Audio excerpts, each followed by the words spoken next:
Imaginez un monde où ceux qui suivent les règles, travaillent dur et jouent de francs jeux sont récompensés par le succès, la reconnaissance et le pouvoir. Cela semble juste, n'est-ce pas?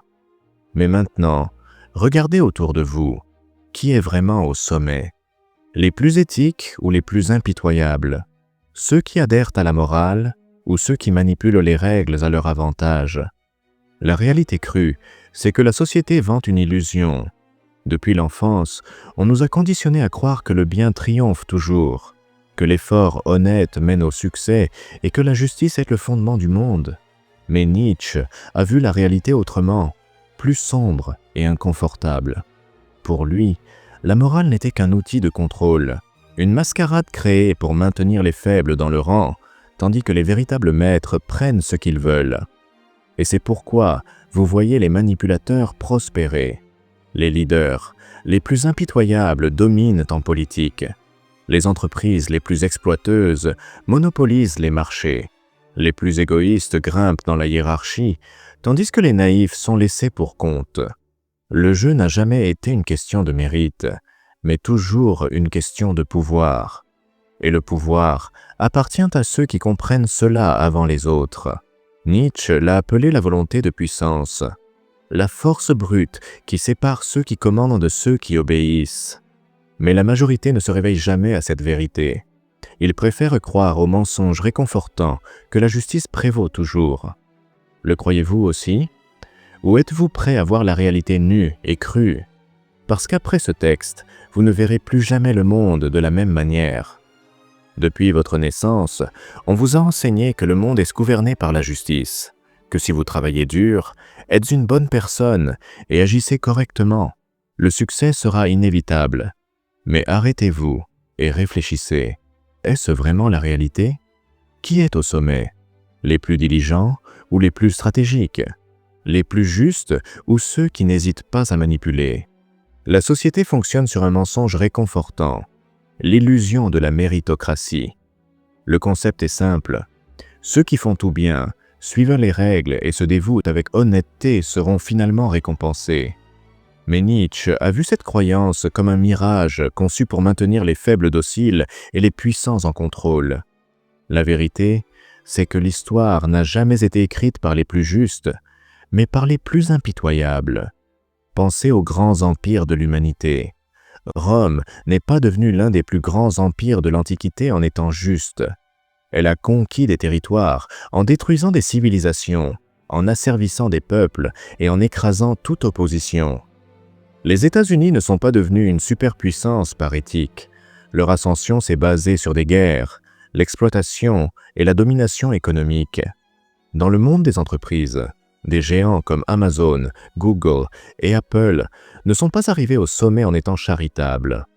Ils ont grandi en éliminant la concurrence, en manipulant les marchés et en priorisant l'expansion au-dessus de toute considération morale. Mais le plus terrifiant, c'est que ce système n'est pas une erreur. Il a été conçu pour fonctionner exactement ainsi. Le philosophe français Foucault a observé que le pouvoir n'est jamais distribué équitablement. Il s'accumule, se concentre et est protégé par ceux qui le possèdent déjà. L'idée d'un monde juste est une narration pratique. Faire croire aux gens que le succès vient de la bonté et du travail acharné est le meilleur moyen de s'assurer qu'ils ne se rebellent pas contre les véritables maîtres du jeu. Et Nietzsche est allé plus loin. Il a identifié que la morale traditionnelle, celle qui enseigne des valeurs comme l'humilité, le sacrifice et la résignation, n'est pas un code universel de conduite, mais un mécanisme créé par les faibles pour contenir les forts. Il l'a appelée la morale d'esclave, une morale qui glorifie la soumission et diabolise le pouvoir. Ceux qui suivent cette morale croient que l'ambition est mauvaise, que rechercher la grandeur personnelle est de l'arrogance et que défier le système est immoral. Mais cette mentalité ne sert qu'à garantir que les véritables maîtres du monde restent aux commandes. Pendant ce temps, ceux qui rejettent cette morale et suivent ce que Nietzsche a appelé la morale des maîtres sont perçus comme cruels, arrogants et dangereux. Mais ce sont eux qui façonnent l'histoire. Ce sont ceux qui ne demandent pas la permission, imposent leur volonté sur la réalité, créent leurs propres règles au lieu d'obéir à celles imposées par d'autres. Ils n'attendent pas la justice. Ils prennent ce qu'ils veulent. Et c'est pourquoi vous voyez tant de gens bons piégés dans des vies misérables, tandis que les plus impitoyables dominent le monde. Parce que pendant que certains croient aux règles, d'autres les brisent. Pendant que certains attendent une reconnaissance, d'autres imposent leur présence. Pendant que certains se plaignent de l'injustice, d'autres en profitent. La question qui reste est, continuerez-vous à croire ce qu'on vous a enseigné, ou êtes-vous prêt à affronter la vérité? Si une idée définit la philosophie de Nietzsche, c'est la volonté de puissance. Pour lui, tout dans la vie, de la biologie à la politique, des désirs individuels aux grandes structures sociales, est animé par une seule force essentielle, l'impulsion de dominer, de s'étendre et d'imposer sa volonté sur le monde. L'illusion moderne est de croire que les gens cherchent le bonheur, la paix ou l'harmonie. Nietzsche a vu cela comme un mensonge commode. Ce qui motive vraiment les gens, ce n'est pas le confort, mais l'ascension. Toute forme de vie lutte pour grandir, conquérir et s'affirmer sur les autres. Le lion qui tue pour dominer un territoire, le PDG qui écrase la concurrence pour étendre son entreprise, le politicien qui manipule pour rester au pouvoir, tous sont des manifestations de la même force brute, la volonté de puissance. Mais voici le détail qui sépare les gagnants des perdants. La plupart ont cet élan réprimé depuis l'enfance. On vous a appris à contenir vos désirs, à être humble, à respecter des limites imposées par d'autres. On vous a conditionné à croire que vouloir plus est mal, que rechercher le pouvoir est dangereux et que l'ambition est synonyme de cupidité. Pendant ce temps, ceux qui comprennent la vérité non seulement acceptent cet élan, mais le cultivent. Nietzsche croyait que les grands conquérants de l'histoire, les artistes révolutionnaires, les leaders immortels, étaient ceux qui ne craignaient pas leur propre volonté de puissance. Ils ne demandaient pas la permission, ne se conformaient pas aux règles imposées par la morale d'esclaves, ne s'accrochaient pas à des concepts abstraits comme la justice ou la bonté quand ceux-ci devenaient des obstacles à leur potentiel. Et cela nous amène à un point fondamental. Le pouvoir ne se donne pas, il se prend. Si vous regardez l'histoire, vous verrez que les véritables vainqueurs ne sont pas ceux qui ont attendu une reconnaissance, mais ceux qui ont imposé leur présence. Alexandre le Grand n'a pas demandé la permission pour conquérir des empires. Napoléon n'a pas attendu qu'on lui offre un trône, il l'a pris. Steve Jobs n'a pas cherché l'approbation pour réinventer l'industrie technologique. Il a ignoré les critiques et fait ce qu'il voulait. La différence entre ceux qui commandent et ceux qui obéissent est simple. Les uns comprennent que le monde appartient à ceux qui imposent leur volonté. Les autres croient en l'illusion qu'il existe un système juste qui finira par les récompenser. Et cela s'applique à tout. Au travail, n'avez-vous pas remarqué que l'employé le plus dévoué monte rarement? Pendant ce temps, celui qui se vend le mieux, s'attribue les mérites et joue avec les règles du pouvoir grimpe dans la hiérarchie. Dans les affaires, les entreprises qui opèrent avec agressivité, stratégie et même manipulation dominent les marchés, tandis que celles qui insistent pour jouer fair play sont écrasées par la concurrence. Nietzsche a vu cela non comme une faille du système, mais comme son essence. Le monde n'a pas été fait pour être juste. C'est un champ de bataille où seuls ceux qui embrassent leur volonté de puissance peuvent façonner la réalité à leur avantage. Et voici la vérité que peu ont le courage d'affronter. Si vous n'imposez pas votre volonté sur le monde, quelqu'un d'autre le fera pour vous. Si vous ne définissez pas vos propres valeurs, quelqu'un vous les imposera. Si vous ne jouez pas pour gagner, vous ne serez qu'un pion dans le jeu d'un autre. Si quelque chose maintient la majorité piégée dans une vie de médiocrité, c'est la morale imposée par le système. Depuis l'enfance, on nous apprend à être humble, à éviter les conflits, à mettre les autres avant nous-mêmes, à suivre les règles. On nous dit qu'être bon est la voie du succès, qu'agir avec éthique et gentillesse assurera qu'en fin de compte, vous serez récompensé. Mais Nietzsche a démystifié cette illusion. Il a réalisé que la morale traditionnelle n'est pas une vérité universelle, mais un mécanisme de contrôle créé pour maintenir les faibles soumis et les forts contenus. Réfléchissez-y. Qui a défini les règles disant que l'ambition est mauvaise? Qui a décidé que vouloir plus est de l'égoïsme? Qui a implanté l'idée que désirer le pouvoir est maléfique? La réponse est simple, ceux qui sont déjà au sommet. La morale qui domine la société est ce que Nietzsche a appelé la morale d'esclave.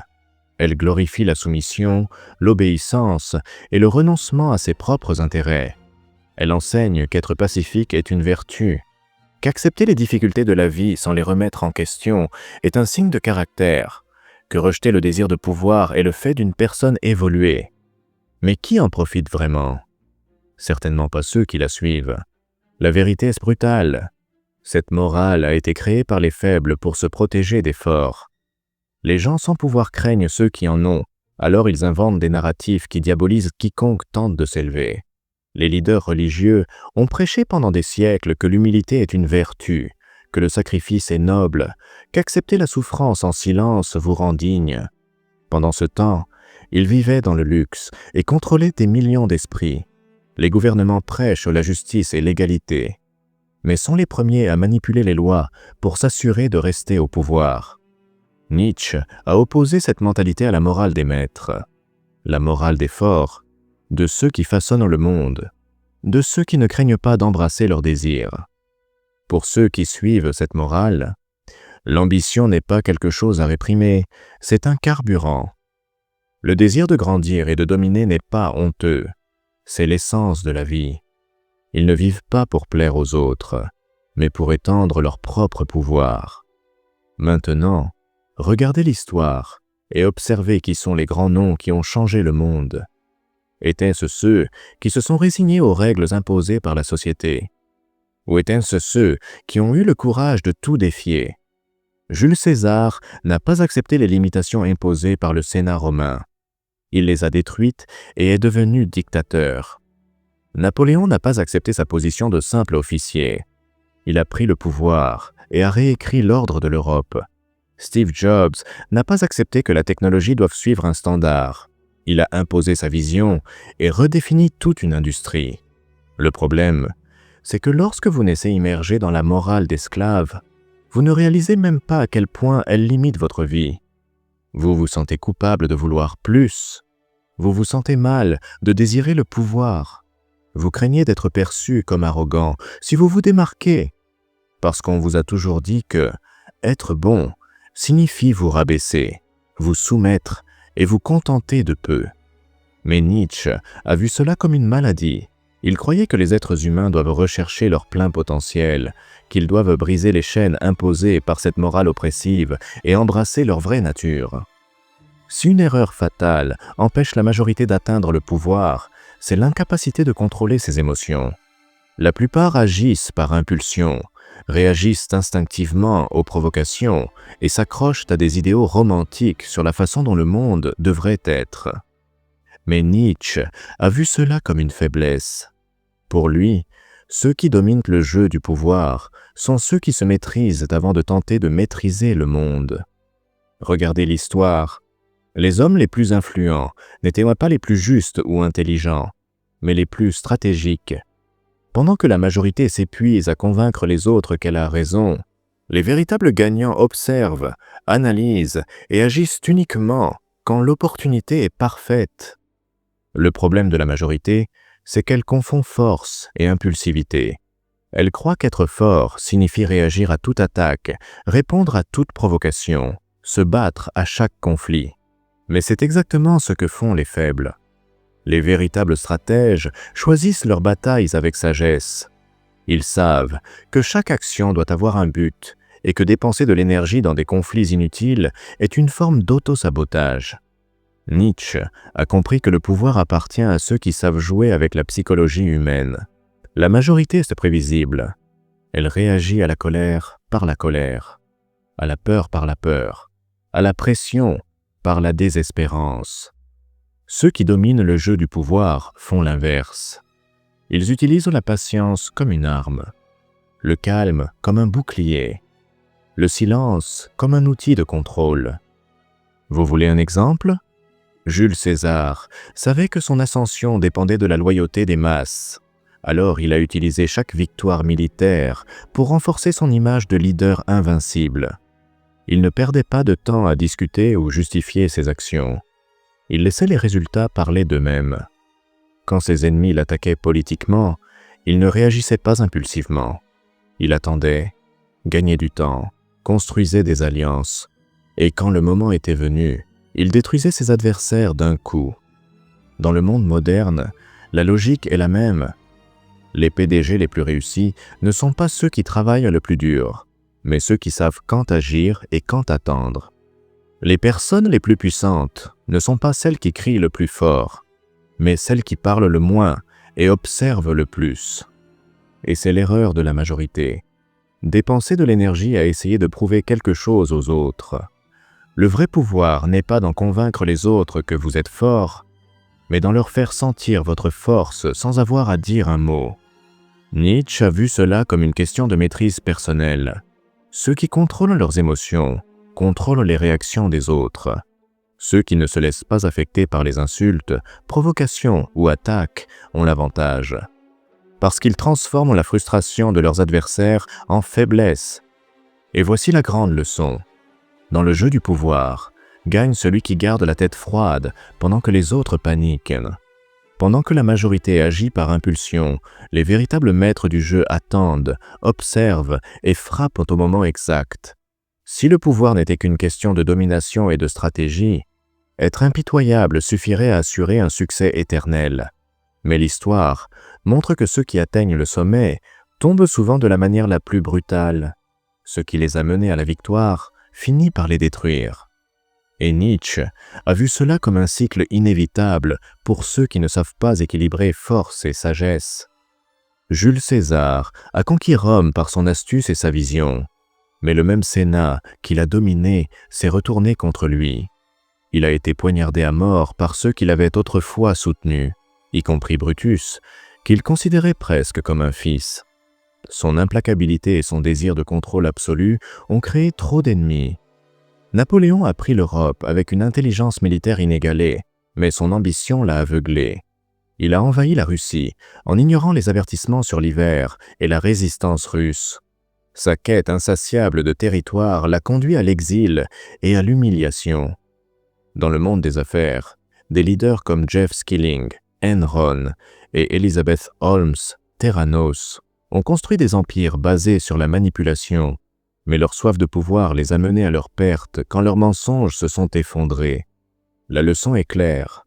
L'implacabilité sans contrôle détruit même les plus puissants. Nietzsche a compris que le pouvoir absolu peut mener à l'aveuglement. Quand quelqu'un croit qu'il est au-dessus des règles, qu'il ne sera jamais renversé, que sa force est incontestable, il cesse de voir les risques. Il sous-estime ses adversaires. Il crée des ennemis sans s'en rendre compte. Et quand il réalise enfin, il est trop tard. Mais y a-t-il un moyen d'éviter cette chute? Oui. Et Nietzsche a pointé la réponse. L'équilibre. Un véritable maître du pouvoir n'est pas seulement fort, il est sage. Il comprend que gagner n'est que la moitié du jeu. L'autre moitié est savoir quand s'arrêter. Il sait quand consolider son emprise au lieu de continuer à s'étendre sans limite. Il sait quand éliminer ses ennemis et quand les transformer en alliés. Ceux qui tombent sont ceux qui confondent le pouvoir avec l'invincibilité. Ceux qui continuent à monter jusqu'à ce que le poids de leur arrogance les fasse s'écrouler. À ce stade, une chose doit être claire. Le monde n'est pas un conte de fées où les plus vertueux gagnent. Le pouvoir ne récompense pas la bonté. Il récompense l'intelligence stratégique, l'audace et la capacité de jouer avec les règles du jeu, ou de les réécrire quand c'est nécessaire. Mais cela signifie-t-il que vous devez abandonner toute moralité? Que vous devez devenir un tyran impitoyable pour tailler votre place? C'est le piège dans lequel beaucoup tombent. Le pouvoir détruit ceux qui le traitent uniquement comme une arme. Nietzsche n'a jamais prêché la tyrannie aveugle. Il a vu le pouvoir comme un instrument de transformation, un moyen de forger son propre chemin sans devenir esclave de la cupidité ou de la destruction. Le vrai gagnant n'est pas celui qui prend simplement le pouvoir, mais celui qui sait comment le garder. Cela signifie trouver un équilibre entre stratégie et intelligence émotionnelle, entre être impitoyable et être calculatoirement généreux. entre attaquer et reculer, entre réduire vos ennemis au silence et les rendre utiles. Le problème pour la majorité, c'est qu'elle vit dans les extrêmes. Certains passent leur vie à se faire exploiter, croyant que le monde récompensera leur bonté.